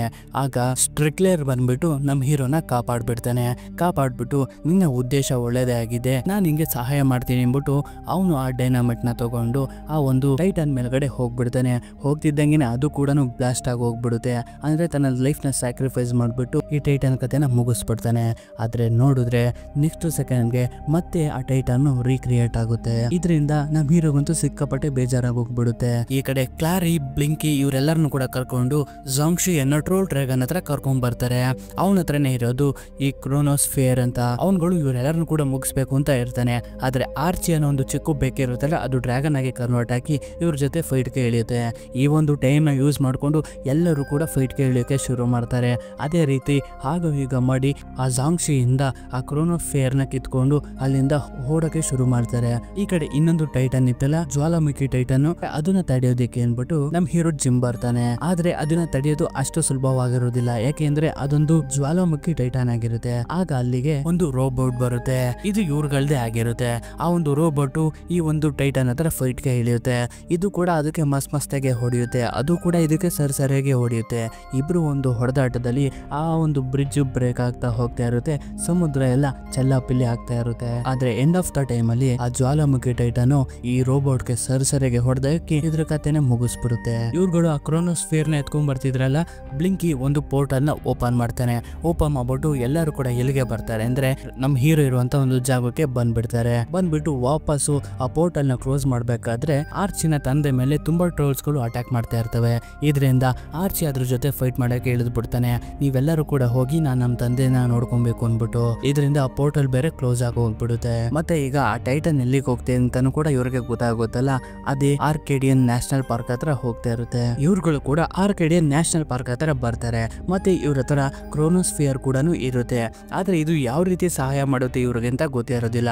ನಾರಿ ಏನಾರು ಇದ್ದಿದ್ರೆ ಅವಳು ಪಕ್ಕ ಹೇಳಿರೋಳು ನಮ್ಗೆ ಅಂತ ಮಾತಾಡ್ತಿರ್ಬೇಕಾದ್ರೆ ಡುಕ್ಸಿನ ಕೂಡ ನಾನು ಮತ್ತೆ ನಾರಿನ ಕಾಂಟ್ಯಾಕ್ಟ್ ಮಾಡಕ್ಕೆ ಟ್ರೈ ಮಾಡ್ತೀನಿ, ಅವಳ ಮೈಂಡ್ ಒಳಗಡೆ ನಾನು ಹೋಗಿ ನಾನು ತಿಳ್ಕೊಬಹುದು ಅಂತ. ಇದರಿಂದ ಕ್ಲೇಯರು ನಾನು ಅವಳಿರುವಂತ ಜಾಗಕ್ಕೆ ನಿನ್ನ ಕರ್ಕೊಂಡು ಹೋಗ್ತೀನಿ ಅನ್ಬಿಟ್ಟು ಒಂದು ಪೋರ್ಟಲ್ ನ ಓಪನ್ ಮಾಡಿ ನಾರಿಯ ಟೈಟಲ್ ಮೇಲ್ಗಡೆ ಬಂದೇ ಬಿಡ್ತಾರೆ. ಡುಕ್ಸಿನ ಕೂಡ ಅವಳ ಹತ್ರ ಹೋಗ್ತಾ ಇರ್ತಾನೆ, ಅವಳ ಮೇಲೆ ಮಾಡಿರೋ ಬ್ಲಾಕ್ ಮ್ಯಾಜಿಕ್ ನ ಮುರಿಯಕ್ಕೆ ಅನ್ಬಿಟ್ಟು. ಆದ್ರೆ ನಾರಿ ತನ್ನ ಮರದ ಬೇರ್ಗಳಿಂದ ಇವರೆಲ್ಲರನ್ನು ಕೂಡ ಮುಗಿಸೋದಕ್ಕೆ ಟ್ರೈ ಮಾಡ್ತಾ ಇರ್ತಾಳೆ. ಆದ್ರೆ ಡುಕ್ಸಿ ಆದ್ರೂ ಕೂಡ ಬಿಡೋದಿಲ್ಲ. ಹಾಗೋ ಹೀಗ ಮಾಡಿ ಅವಳು ಕೈನ ಹಿಡ್ಕೊಂಡು ಅವಳಿಗೆ ಹಾಕಿರುವಂತ ಬ್ಲಾಕ್ ಮ್ಯಾಜಿಕ್ ನ ಬ್ರೇಕ್ ಮಾಡ್ಬಿಡ್ತಾನೆ. ಇದರಿಂದ ಅವಳು ತನ್ನ ಕಾನ್ಶಿಯನ್ಸ್ ಗೆ ಮತ್ತೆ ವಾಪಸ್ ಬರ್ತಾಳೆ. ಇವ್ರ ಮುಂದೆಗಡೆ ನಿಂತ್ಕೋತಾಳೆ. ಅವಾಗ ನಮ್ ಹೀರೋ ಕೇಳ್ತಾನೆ, 9th ಕಾನ್ಫಿಗರೇಷನ್ ಅಂದ್ರೆ ಏನು, ಕ್ರೋನೋಸ್ಫಿಯರ್ ಇದನ್ನೆಲ್ಲ ಹೇಗ್ ಸರಿ ಮಾಡುತ್ತೆ, ಇದರ ಅರ್ಥ ಏನು ಅಂತ ಎಲ್ಲ ಕೇಳಿದಾಗ ಮತ್ತೆ ಅವಳು ಅದನ್ನೇ ಹೇಳ್ತಾಳೆ. ಅವಾಗ ಡುಕ್ಸಿ ಸರಿ ಬಿಡು, ಇವಾಗ ನಮ್ಮ ಹತ್ರ ನಾರಿ ಇದ್ದಾಳಲ್ಲ ಬಿಡು, ಇನ್ಯಾಕ್ ತಲೆ ಕೆಡ್ಸ್ಕೊಂಬೇಡ ಅಂತಿರ್ಬೇಕಾದ್ರೆ ನಾರಿನೂ ಕೂಡ ಇವಾಗ ನಿಮ್ಮ ಹತ್ರ ಟೈಟನ್ ಇರೋದು, ನಾನು ಉಳಿದ ಟೈಟನ್ಸ್ ಗಳನ್ನ ತಡೆಯೋಕೆ ಸಹಾಯ ಮಾಡ್ತೀನಿ ಅಂದಾಗ ಇವರುಗಳು ಕೂಡ ಒಪ್ಕೊಂಡ್ಬಿಡ್ತಾರೆ. ಕ್ಲೇರ್ ಇದ್ರಲ್ಲ ಒಂದು ದೊಡ್ಡ ಪೋರ್ಟಲ್ ನ ಓಪನ್ ಮಾಡ್ಬಿಟ್ಟು ಕೇರ್ ಅಲ್ಲಿ ಇರುವಂತ ಒಂದು ಟೈಟನ್ ಜಾಗಕ್ಕೆ ನಾರಿನ ತಗೊಂಡೋಗಿ ಬಿಡ್ತಾಳೆ. ಇಲ್ಲಿ ಇವರಿಬ್ರಿಗೂ ಕೂಡ ಒಂದು ಫೈಟ್ ಸ್ಟಾರ್ಟ್ ಆಗುತ್ತೆ. ಈ ಫೈಟ್ ಮಾತ್ರ ನೋಡೋದಕ್ಕೆ ಮಾತ್ರ ತುಂಬಾ ಸಖತ್ತಾಗಿರುತ್ತೆ. ಒಬ್ರಿಗೊಬ್ರು ಮಸ್ತಾಗಿ ಹೊಡೆದೊಡ್ಕೋತಾ ಇರ್ತಾರೆ. ಯಾರಿಗಿಂತಾನು ಯಾರು ಕಮ್ಮಿನೂ ಅಲ್ಲ. ಎಂಡ್ ಆಫ್ ದ ಫೈಟಿಂಗ್ ಏನಾಗುತ್ತಪ್ಪ ಅಂದ್ರೆ ಸ್ಕೇರ್ ಅಲ್ಲಿ ಇದ್ದಾಳಲ್ಲ ತನ್ನ ಟೈಟನ್ ಕೈನ ಯೂಸ್ ಮಾಡ್ಕೊಂಡು ನಾರಿನ ಹೊಟ್ಟೆಗೆ ಚುಚ್ಚಿಬಿಡ್ತಾಳೆ. ಇದರಿಂದ ನಾರಿನೂ ಕೂಡ ತುಂಬಾ ಕೋಪ ಮಾಡ್ಕೊಂಡು ಸ್ಕೇರ್ ಅನ್ನ ಎದೆಗೆ ಚುಚ್ಚಿಬಿಡ್ತಾಳೆ. ಇದರಿಂದ ಇಬ್ರು ಕೂಡ ಅಲ್ಲೇ ಸರ್ವನಾಶ ಆಗೋಗ್ಬಿಡ್ತಾರೆ. ನಮ್ ಹೀರೋ ಜಿಮ್ ಕೂಡ ನಾರಿ ಏನಾರ ಬದುಕಿದಾಳೆ ಅಂತ ಬಂದ್ ನೋಡಿದ್ರೆ ಇಲ್ಲ, ಅವಳು ಸತ್ತೋಗ್ಬಿಟ್ಟಿರ್ತಾಳೆ. ಇದರಿಂದ ತುಂಬಾ ಬೇಜಾರಾಗ್ಬಿಡುತ್ತೆ ಎಲ್ಲರಿಗೂ ಕೂಡ. ಆದ್ರೂ ಕೂಡ ಈ ಬೆಲ್ ರಾಕು ಮುಂದೆ ಬರ್ತಾನೆ ಇರುತ್ತೆ. ಇವ್ರಿಗೆ ಡೌಟ್ ಆಗ್ತಾ ಇರುತ್ತೆ, ಈಗ ಇಬ್ರು ಕೂಡ ಟೈಟನ್ಸ್ ಇಲ್ಲ, ಮತ್ತೆ ಇದ್ಯಾಕೆ ಇನ್ನು ಮುಂದೆ ಬರ್ತಾನೆ ಐತೆ. ಅವಾಗ ಬರ್ಲಿನ್ ನ ಒಂದು ಬುಕ್ ತೆಗೆದ್ಬಿಟ್ಟು ಕ್ಲೀನ್ ಆಗಿ ನೋಡಿದಾಗ ಅದ್ರಲ್ಲಿ ಒಂದು ಪೇಜ್ ಅಂಟ್ಕೊಂಡಿರುತ್ತೆ. ಆ ಪೇಜ್ ನ ಓಪನ್ ಮಾಡಿದಾಗ ಇವರೇ ಒಂದು ನಿಮಿಷ ಶಾಕ್ ಆಗ್ತಾರೆ. ಯಾಕಪ್ಪ ಅಂದ್ರೆ ಈ 3 ಟೈಟನ್ಸ್ ಗಳಲ್ಲಿ ಒಂದು ಟೈಟನ್ ಇದ್ರು ಸಾಕು ಈ ಪ್ರಪಂಚನ ನಾಶ ಮಾಡೋದಕ್ಕೆ ಅಂತ. ಅದೇ ಹೇಗಪ್ಪ ಅಂದ್ರೆ ಈ ಆರ್ಕೇಡಿಯನ್ ಅನ್ನೋ ಒಂದು ಜಾಗ ಇರುತ್ತಲ್ಲ, ಅದ್ರ ಭೂಮಿ ಕೆಳಗಡೆ ಒಂದು ಹಾರ್ಟ್ ಸ್ಟೋನ್ ಇರುತ್ತೆ. ಈ ಒಂದು ಹಾರ್ಟ್ ಸ್ಟೋನ್ ಈ ಒಂದು ಯೂನಿವರ್ಸ್ ನ ಅಂದ್ರೆ ಪ್ರಪಂಚದ ಹಾರ್ಟ್ ಬೀಟ್ ಆಗಿರುತ್ತೆ. ಈ ಹಾರ್ಟ್ ಸ್ಟೋನ್ ನ ಪಡ್ಕೊಂಡ್ರೆ ಅವರು ಈ ಪ್ರಪಂಚನ ಹೇಗ್ ಬೇಕಾದ್ರೂ ನಾಶ ಮಾಡ್ಬೋದು, ಹೇಗ್ ಬೇಕಾದ್ರೂ ಆಟ ಆಡ್ಸ್ಕೊಬಹುದು. ಆ ರೀತಿಯಾದ ಒಂದು ಪವರ್ ಇರುತ್ತೆ ಈ ಆರ್ಕೇಡಿಯನ್ ಕೆಳಗಡೆ ಇರುವಂತಹ ಒಂದು ಹಾರ್ಟ್ ಸ್ಟೋನ್ಗೆ. ಈ ವಿಷಯ ಇವರುಗಳಿಗೆ ಗೊತ್ತಾಗ್ಬಿಟ್ಟು ಆರ್ಕೇಡಿಯನ್ ಅಲ್ಲಿ ಇರುವಂತಹ ಪೊಲೀಸ್ ಆಫೀಸರ್ ಎಲ್ಲರಿಗೂ ಕೂಡ ತಿಳಿಸಿ ಆರ್ಕೇಡಿಯನ್ ಜಾಗದಲ್ಲಿ ಸುತ್ತಮುತ್ತ ಇರುವಂತಹ ಜನರನ್ನೆಲ್ಲ ಬೇರೆ ಕಡೆಗೆ ಕಳಿಸ್ತಾ ಇರ್ತಾರೆ, ಏನು ತೊಂದರೆ ಆಗ್ಬಾರ್ದು ಅಂದ್ಬಿಟ್ಟು. ಮತ್ತೆ ಸ್ಟಿಕ್ ಮ್ಯಾನ್ ಇರ್ತಾನಲ್ಲ, ಅವನು ಮರ್ಲಿನ್ ನ ಒಂದು ಎಕ್ಸ್ಕೆಲಿಬರ್ ನ ಹುಡ್ಕೊಂಡ್ ತಗೊಂಡ್ಬಂದಿರ್ತಾನೆ. ಇವಾಗ ನಮ್ ಹೀರೋ ಅದನ್ನ ಓಪನ್ ಮಾಡ್ಬೇಕು ಕಲ್ಲಿಂದ. ಆದ್ರೆ ಇವನು ಎಷ್ಟೇ ಸಲ ಟ್ರೈ ಮಾಡಿದ್ರು ಕೂಡ ಆ ಕತ್ತಿ ಬರ್ತಾನೆ ಇರೋದಿಲ್ಲ. ಇದರಿಂದ ಇವಾಗ ಇವನು ಟ್ರೋಲ್ ಹಂಟರ್ ಅಲ್ಲ, ಇವನ್ ಪವರ್ ಮುಗ್ದೋಗ್ಬಿಟ್ಟಿದೆ ಅಂತ ಇವನ್ ಅನ್ಕೊಂಡು ಮತ್ತೆ ಎಲ್ಲಾರು ಅನ್ಕೊಂಡ್ ಬೇಜಾರ್ ಮಾಡ್ಕೋತಿರ್ಬೇಕಾದ್ರೆ ಆ ಒಂದು ಇಮ್ಯಾಕ್ಯುಲೇಟ್ ನ ನೋಡ್ತಾ ಇರ್ತಾನೆ. ತುಂಬಾ ಬೇಜಾರಾಗಿ ನೋಡ್ತಿರ್ಬೇಕಾದ್ರೆ ನಾರಿ ಹೇಳಿರೋ ಮಾತು ಗ್ಯಾಪಕ್ ಬಂದ್ಬಿಡುತ್ತೆ ಇವ್ನ್ಗೆ. 9th ಕಾನ್ಫಿಗರೇಷನ್ ಅಂದ್ರೆ ಏನಪ್ಪಾ ಅಂದ್ರೆ ಇವ್ರುಗಳು 9 ಜನ. ಈ 9 ಜನ ಅದ್ರ ಮೇಲೆ ಕೈ ಇಟ್ಟಾಗ ಆ ಒಂದು ಎಕ್ಸ್ಕೆಲಿಬರ್ ಓಪನ್ ಆಗುತ್ತೆ ಅಂತ. ಇದರಿಂದ ಎಲ್ಲರೂ ಕೂಡ ಆ ಒಂದು ಕಲ್ಲಿನ ಮೇಲೆ ಕೈ ಇಟ್ಟಾಗ ನಮ್ ಹೀರೋನು ಕೂಡ ಆ ಎಕ್ಸ್ಕೆಲಿಬರ್ ನ ಈಸಿಯಾಗಿ ತೆಗೆದು ಬಿಡ್ತಾನೆ. ತೆಗೆದಾಗ ಅದ್ರೊಳಗಡೆಯಿಂದ ಒಂದು ಸ್ಟೋನ್ ಆಚೆ ಬರುತ್ತೆ. ಆ ಸ್ಟೋನ್ ನ ಸ್ಟಿಕ್ ಮ್ಯಾನ್ ಕೈಗೆ ಕೊಡ್ತಾನೆ. ಈ ಸ್ಟೋನ್ ನ ಕ್ಲೀನ್ ಆಗಿ ಇದ್ರೊಳಗಡೆಗೆ ಕೂಡ್ಸು ಅಂತ. ಯಾಕೆಂದ್ರೆ ಅದ್ರೊಳಗಡೆ ಇರುವಂತ ಪವರ್ ಗಳು ಆಕ್ಟಿವೇಟ್ ಆಗೋದಕ್ಕೆ ಅನ್ಬಿಟ್ಟು ಅವನು ಕೂಡ ಸರಿ ಆಯ್ತು ಅನ್ಬಿಟ್ಟು ತಗೊಂಡು ಹೋಗ್ತಾನೆ. ಮತ್ತೆ ಅದಾದ್ಮೇಲೆ ಇವರೆಲ್ಲರೂ ಕೂಡ ಏನ್ ಮಾಡ್ತಾರೆ ಅಂದ್ರೆ ಈ ಜ್ವಾಲಾಮುಖಿ ಟ್ರೋಲು ಇದನ್ನ ತಡೆಯೋದಿಕ್ಕೆ ಅಂತ ಬರ್ತಾರೆ. ಬರೋಕ್ಕಿಂತ ಮುಂಚೆ ಡುಕ್ಸಿ ಏನ್ ಮಾಡ್ತಾನಪ್ಪ ಅಂದ್ರೆ ಅವ್ನ ಮ್ಯಾಜಿಕ್ ಪವರ್ ನ ಯೂಸ್ ಮಾಡ್ಬಿಟ್ಟು ಇವ್ರೆಲ್ಲರ ಕೈ ಕಾಲುಗಳಿಗೂ ಒಂದು ಸ್ಟಿಕಿ ಮ್ಯಾಜಿಕ್ ನ ಮಾಡ್ತಾನೆ. ಅಂದ್ರೆ ಗೋಡೆ ಮೇಲ್ಗಡೆ ಕಲ್ಲು ಮೇಲ್ಗಡೆ ನಡೆಯುವಂತ ಒಂದು ಮ್ಯಾಜಿಕ್ ಅದು. ಇದರಿಂದ ಇವ್ರುಗಳು ಟೈಟನ್ಸ್ ಮೇಲೆ ತುಂಬಾ ಈಸಿಯಾಗಿ ಹತ್ಬೋದು. ಇವ್ರುಗಳು ಎಲ್ಲರೂ ಕೂಡ ಆ ಒಂದು ಟೈಟನ್ ನ ಮುಗಿಸೋದಕ್ಕೆ ಅಂತ ನೋಡ್ತಾ ಇರ್ತಾರೆ. ಆದ್ರೆ ಯಾರ ಕೈಲೂ ಆಗ್ತಾನೆ ಇರೋದಿಲ್ಲ. ಪ್ರತಿಯೊಬ್ಬರಿಗೂ ಕೂಡ ಸರಿಯಾಗಿ ಹೊಡಿತಾ ಇರುತ್ತೆ. ಎಲ್ಲಾರನ್ನು ಕೂಡ ಹೊಡೆದು ಕೆಳಗಡೆಗೆ ಬೀಳಿಸ್ತಾ ಇರುತ್ತೆ. ನಮ್ ಹೀರೋಗೂ ಕೂಡ ಸರಿಯಾಗಿ ಹೊಡೆದಾಕ್ಬಿಡುತ್ತೆ. ಇದನ್ನೆಲ್ಲಾನು ಕೂಡ ಟೋಬಿ ನೋಡ್ತಾ ಇರ್ತಾನೆ. ನನ್ನ ಫ್ರೆಂಡು ಬೆಲ್ ರಾಕ್ ಹತ್ರ ಸರಿಯಾಗಿ ಹೊಡ್ಸ್ಕೊತಾ ಇರೋದನ್ನ.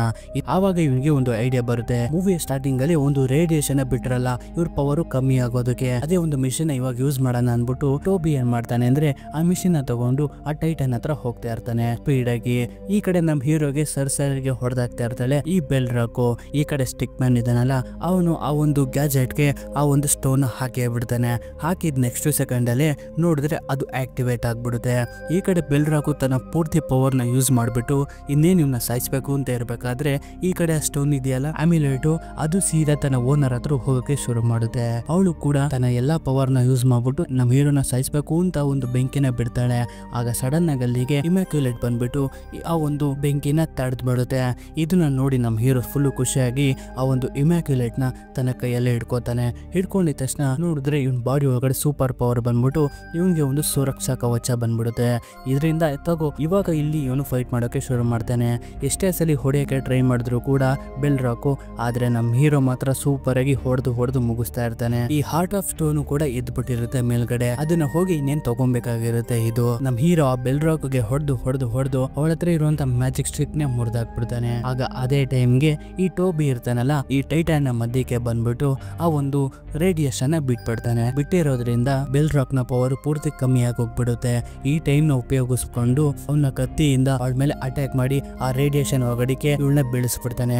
ಇದರಿಂದ ಬೆಲ್ ರಾಕು ಅಲ್ಲೇ ಡೆತ್ ಆಗಿ ಹೋಗ್ಬಿಡ್ತಾಳೆ. ಇದರಿಂದ ಆ ಒಂದು ಟೈಟನ್ ಇರುತ್ತಲ್ಲ ಜ್ವಾಲಾಮುಖಿ ಟೈಟನ್, ಅದು ಕೂಡ ಅಲ್ಲೇ ಕೊಲ್ಯಾಪ್ಸ್ ಆಗೋಗ್ಬಿಡುತ್ತೆ. ಅದು ಕೊಲ್ಯಾಪ್ಸ್ ಆಗಿರೋದ್ರಿಂದ ನಮ್ ಟೋಬಿ ಅದ್ರ ಕೆಳಗಡೆ ಇರ್ತಾನಲ್ಲ ಇವನ್ ಫ್ರೆಂಡು, ಇದರಿಂದ ಅವನ್ ಗಾಡಿ ಮೇಲೆ ಬಿದ್ದೋಗ್ಬಿಡುತ್ತೆ ಈ ಕಲ್ಲು ಬಂಡೆಗಳೆಲ್ಲ. ಇವರೆಲ್ಲರೂ ಕೂಡ ಜಿಮ್ಗೆ ಏನಾರು ಆಯ್ತಾ ಅಂತ ನೋಡಕ್ ಬಂದಾಗ ನಮ್ ಜಿಮ್ ಕೂಡ ಸೂಪರ್ ಆಗಿ ಆಚೆ ಬರ್ತಾನೆ. ಅದ್ರ ಕತೆನ ಮುಗಿಸ್ಬಿಟ್ಟು ಆಚೆ ಬಂದಾಗ ಟೋಬಿ ಎಲ್ಲಿಂದ ಕೇಳಿದಾಗ ಇವರೆಲ್ಲರಿಗೂ ಗೊತ್ತಾಗ್ಬಿಡುತ್ತೆ ಟೋಬಿ ಮೇಲೆ ಈ ಕಲ್ಲುಗಳೆಲ್ಲ ಬಿದ್ದೋಗ್ಬಿಟ್ಟಿದೆ ಅಂತ. ಇದರಿಂದ ನಮ್ ಹೀರೋ ಅವನ ಹತ್ರ ಹೋಗಿ ನೋಡ್ತಾನೆ. ಅವ್ನು ಸಾಯೋ ಸ್ಟೇಜ್ ಅಲ್ಲಿ ಇರ್ತಾನೆ. ಇವನು ಅವನು ಬದುಕ್ಸಕ್ಕೆ ತುಂಬಾ ಟ್ರೈ ಮಾಡ್ತಾನೆ, ಬಟ್ ಆದ್ರೆ ಆಗೋದಿಲ್ಲ. ನಿನ್ ತರ ಫ್ರೆಂಡ್ ನನ್ಗೆ ಯಾರು ಇಲ್ಲ, ನಾನು ಯಾವಾಗ್ಲೂ ಕೂಡ ನಿನ್ ಜೊತೆನೆ ಇರ್ತೀನಿ, ತಲೆ ಕಟ್ಸ್ಕೊಂಬೇಡ ಅಂತ ಟೋಬಿ ಹೇಳ್ಬಿಟ್ಟು ಅಲ್ಲಿ ಸತ್ತೋಗ್ಬಿಡ್ತಾನೆ. ಇದರಿಂದ ಇವನ್ಗಂತೂ ಸಿಕ್ಕಾಪಟ್ಟೆ ಬೇಜಾರಾಗ್ಬಿಡುತ್ತೆ. ಆಕ್ಚುಲಿ ಟೋಬಿ ಕಂಡ್ರೆ ನಮ್ಮ ಹೀರೋಗೆ ತುಂಬಾ ಇಷ್ಟ, ಯಾಕಂದ್ರೆ ಇವನ್ ಬೆಸ್ಟ್ ಫ್ರೆಂಡ್, ಇವನು ಅಣ್ಣ ತಮ್ಮನ್ ತರ ಇಬ್ರು ಕೂಡ. ಅವಾಗ ಇವನ್ ಕಾಲ್ ಹತ್ರಕ್ಕೆ ಕ್ರೋನೋಸ್ ಫೈರ್ ಬಂದ್ ಬೀಳುತ್ತೆ. ಅದನ್ನ ನೋಡ್ತಿರ್ಬೇಕಾದ್ರೆ ನಾರಿ ಹೇಳಿರೋ ಮಾತು ಮತ್ತೆ ಗ್ಯಾಪಕ್ ಬರುತ್ತೆ. ಕ್ರೋನೋಸ್ ಫೈರ್ ಎಲ್ಲಾನು ಕೂಡ ಸರಿ ಮಾಡುತ್ತೆ ಅಂತ. ಇದರಿಂದ ಏನ್ ಸರಿ ಮಾಡುತ್ತೆ ಅನ್ಬಿಟ್ಟು ಆ ಒಂದು ಕತ್ತಿನ ತಗೊಂಡು ಆ ಕ್ರೋನೋಸ್ ಫೈರ್ಗೆ ಹೊಡೆದಿದ ತಕ್ಷಣ ಅದು ಬ್ಲಾಸ್ಟ್ ಆಗಿ ಹೋಗ್ಬಿಡುತ್ತೆ. ಬ್ಲಾಸ್ಟ್ ಆಗಿರೋದ್ರಿಂದ ಅದ್ರ ಒಳಗಡೆಯಿಂದ ಒಂದು ಸ್ಟೋನ್ ಆಚೆ ಬರುತ್ತೆ. ಇದು ಯಾವ ಸ್ಟೋನ್ ಅಪ್ಪ ಅಂದ್ರೆ ಟೈಮ್ ಟ್ರಾವೆಲ್ ಸ್ಟೋನ್ ಆಗಿರುತ್ತೆ. ಇದರಿಂದ ಇವನಿಗೆ ಒಂದು ಐಡಿಯಾ ಬರುತ್ತೆ, ಇವಾಗ ನಾನು ಪಾಸ್ಟ್ ಗೆ ಹೋಗ್ಬಿಟ್ಟು ನಡೆದಿರೋದನ್ನೆಲ್ಲ ಬದಲಾಯಿಸಬಹುದು ಅಂತ. ಇವಾಗ ನಾನು ಪಾಸ್ಟ್ ಗೆ ಹೋಗ್ಬಿಟ್ಟು ನನ್ನ ಫ್ರೆಂಡ್ಸ್ ನೆಲ್ಲ ನಾನು ಮತ್ತೆ ಕಾಪಾಡ್ಕೊಬಹುದು ಅಂತ. ಆದ್ರೆ ಅಲ್ಲಿರೋರು ಸ್ವಲ್ಪ ಜನ ಹೇಳ್ತಾರೆ, ಇವಾಗ್ಲೇ ಇದನ್ನೇ ನಾವು ಕಷ್ಟಪಟ್ಬಿಟ್ಟು ನಿಲ್ಸಿದೀವಿ, ನಮ್ಮ ಫ್ರೆಂಡ್ಸ್ ಗಳು ಎಷ್ಟೊಂದ್ ಜನ ಸತ್ತು ಹೋಗ್ಬಿಟ್ಟಿದ್ದಾರೆ, ಪಾಸ್ಟ್ ಗೆ ಹೋಗ್ಬಿಟ್ಟು ಏನಾರ ಚೇಂಜಸ್ ಮಾಡಿದ್ರೆ ಅಲ್ಲೇನಾರ ಬೈ ಮಿಸ್ಟೇಕ್ ಆಗಿ ಇಡೀ ಪ್ರಪಂಚ ನಾಶ ಆಗೋಗ್ಬಿಟ್ರೆ ಏನ್ ಮಾಡ್ತೀಯ ಅಂತ ಸ್ವಲ್ಪ ಜನ ಅಂತ ಹೇಳ್ತಾರೆ. ಇನ್ನು ಸ್ವಲ್ಪ ಜನ ಇದು ನಿನ್ ಕೈಲಾಗುತ್ತೆ, ನೀನ್ ಹೋಗು ನಮ್ಮ ಫ್ರೆಂಡ್ಸ್ ನೆಲ್ಲ ಬಚಾವ್ ಮಾಡು ಅಂತ ಇನ್ನು ಕೆಲವು ಜನ ಮೋಟಿವೇಟ್ ಮಾಡ್ತಾ ಇರ್ತಾರೆ. ಇದರಿಂದ ಇವನು ಪಾಸ್ಟ್ ಗೆ ಹೋಗೋದಕ್ಕೆ ಡಿಸೈಡ್ ಮಾಡ್ಕೊಂಡ್ಬಿಡ್ತಾನೆ. ಯಾಕೆಂದ್ರೆ ಇವನ್ಗೆ ಗೊತ್ತಿರುತ್ತೆ ಈಗ ಕ್ರೋನೋಸ್ ಫೈರ್ ನೆಡ್ಕೊಂಡು ಏನ್ ಮಾಡ್ಬೋದು ಮತ್ತೆ ಆ ಟೈಟನ್ಸ್ ಗಳನ್ನೆಲ್ಲ ಹೇಗೆಲ್ಲ ತಡಿಬಹುದು ನಾನು ಅಂತ ಇವನ್ ತುಂಬಾ ಐಡಿಯಾ ಇರುತ್ತಲ್ಲ. ಇದರಿಂದ ಇವನು ಪಾಸ್ಟ್ ಗೆ ಬಂದ್ಬಿಡ್ತಾನೆ. ಬಂದಾಗ ತನ್ನ ರೂಮ್ ಅಲ್ಲಿ ಎದಳ್ತಾನೆ. ಎದ್ಬಿಟ್ಟು ಆಚೆಗಡೆ ಬಂದಾಗ ಇವನ್ ಫ್ರೆಂಡ್ ಕೂಡ ಅದೇ ಒಂದು ಜಾಗಕ್ಕೆ ಬರ್ತಾನೆ ಟೋಬಿ. ಇದರಿಂದ ತುಂಬಾ ಖುಷಿಯಾಗಿ ಹೋಗ್ಬಿಡ್ತಾನೆ ಇವನು ಬದುಕಿರೋದನ್ನ ನೋಡಿ. ಮತ್ತೆ ಇವನು ಎಲ್ಲಾನು ಕೂಡ ಸರಿ ಮಾಡ್ಬೋದು ಅನ್ಬಿಟ್ಟು ಇವನು ಯಾವ ದಿನಕ್ಕೆ ಬಂದಿರ್ತಾನೆ ಅಂದ್ರೆ ಆ ಒಂದು ಅಮ್ಯುಲೆಟ್ ಸಿಕ್ಕಿರುತ್ತಲ್ಲ ಆ ದಿನಕ್ಕೆ ವಾಪಸ್ ಬಂದಿರ್ತಾನೆ ಇವನು. ಮತ್ತೆ ಇವನು ಸ್ಕೂಲ್ಗೆ ಹೋದಾಗ ಕ್ಲೇರ್ನು ಕೂಡ ಇಂಪ್ರೆಸ್ ಮಾಡೋಕೆ ಟ್ರೈ ಮಾಡ್ತಾ ಇರ್ತಾನೆ. ಇವರಿಬ್ರಿಗೂ ಕೂಡ ಮುಂದೆ ಲವ್ ಆಗುತ್ತೆ. ಆದ್ರೆ ಇವನು ಇವಾಗ್ಲಿಂದಾನೆ ಇವಳನ್ನ ಕ್ಯಾಚ್ ಹಾಕೊಳಕ್ಕೆ ಟ್ರೈ ಮಾಡ್ತಾ ಇರ್ತಾನೆ. ಮತ್ತೆ ಸ್ಕೂಲ್ ನೆಲ್ಲ ಮುಗಿಸ್ಕೊಂಡು ವಾಪಸ್ ತನ್ನ ಮನೆಗೆ ಹೋಗ್ತಿರ್ಬೇಕಾದ್ರೆ ನಮ್ ಹೀರೋ ಟೋಬಿಗೆ ಹೇಳ್ತಾನೆ, ಇವತ್ತು ನೀನು ಕ್ಲಾನೆಲ್ ಬ್ರಿಡ್ಜ್ ಕೆಳಗಡೆಯಿಂದ ಹೋಗು, ನಿಂಗೆ ಏನಾದ್ರು ಸಿಗ್ಬೋದು ಅಂತ. ಅವನು ಕೂಡ ಯಾಕೋ ಏನ್ ಸಿಗುತ್ತೋ ನಮ್ಗೆ, ಬಾ ಸರಿ ಬಾ ಹೋಗೋಣ ಅನ್ಬಿಟ್ಟು ಅವನು ಒಬ್ನೇ ಹೊರಟೋಗ್ಬಿಡ್ತಾನೆ. ಇವನು ಹೋಗೋದಿಲ್ಲ. ಇದರಿಂದ ಟೋಬಿ ಒಬ್ನೇ ಹೋಗಿರೋದ್ರಿಂದ ಈ ಆಮ್ಯುಲೆಟ್ ಗ್ಯಾಜೆಟ್ ಸಿಗುತ್ತೆ. ಇದರಿಂದ ಏನಾಗುತ್ತಪ್ಪ ಅಂದ್ರೆ ಇವನು ಟ್ರೋಲ್ ಹಂಟರ್ ಆಗ್ತಾನೆ. ಇವನು ಏನೇನೆಲ್ಲ ಮಾಡ್ಬೇಕು ಅನ್ನೋದನ್ನ ನಮ್ ಹೀರೋ ಹೇಳ್ಕೊಡ್ತಾನೆ. ಇದರಿಂದ ಯಾರ ಪ್ರಾಣನೂ ಕೂಡ ಹೋಗೋದಿಲ್ಲ. ಮತ್ತೆ ಹಾಗೆ ಇವನು ಪ್ರಪಂಚನೂ ಕೂಡ ಈಸಿಯಾಗಿ ಕಾಪಾಡ್ಕೊಬಹುದು. ಇಲ್ಲಿಗೆ ಈ ಮೂವಿ ಮುಗಿಯುತ್ತೆ. ಸೊ ಹೇಗಿತ್ತು ಮೂವಿ? ಇಷ್ಟ ಆಯ್ತಾ? ಇಷ್ಟ ಆದ್ರೆ ಒಂದು ಲೈಕ್ ಮಾಡಿ, ಇಷ್ಟ ಆಗೇನೆ ಡಿಸ್ಲೈಕ್ ಮಾಡಿ, ಪರವಾಗಿಲ್ಲ. ಮುಂದಿನ ಸಲ ನಿಮ್ಗೆ ಇಷ್ಟ ಆಗೋ ತರನೇ ಇನ್ನೊಂದು ಮೂವಿ ತಗೊಂಡ್ ಬರ್ತೀನಿ. ಅದಕ್ಕೋಸ್ಕರ ನೀವು ಮಾಡ್ಬೇಕಾಗಿರೋದಿಷ್ಟೇ, ನಮ್ಮ ಚಾನಲ್ನ ಸಬ್ಸ್ಕ್ರೈಬ್ ಮಾಡಿ ಇಟ್ಕೊಳ್ಳೋದೊಂದೇ. ಇದೇ ರೀತಿ ಇಂಟ್ರೆಸ್ಟಿಂಗ್ ಆಗಿರೋ ಮೂವಿಗಳನ್ನ ನೋಡ್ಬೇಕನ್ಸಿದ್ರೆ ನಮ್ಮ ಚಾನಲ್ನ ಒಂದ್ಸಲಿ ವಿಸಿಟ್ ಮಾಡಿ ನೋಡ್ರಪ್ಪ. ಸರಿ, ಮುಂದಿನ ವಿಡಿಯೋ ಜೊತೆ ನಿಮ್ಮನ್ನ ಎಂಟರ್ಟೈನ್ಮೆಂಟ್ ಮಾಡೋಕೆ ಮತ್ತೆ ಬರ್ತೀನಿ. ಅಲ್ಲಿವರೆಗೂ take care, love you all.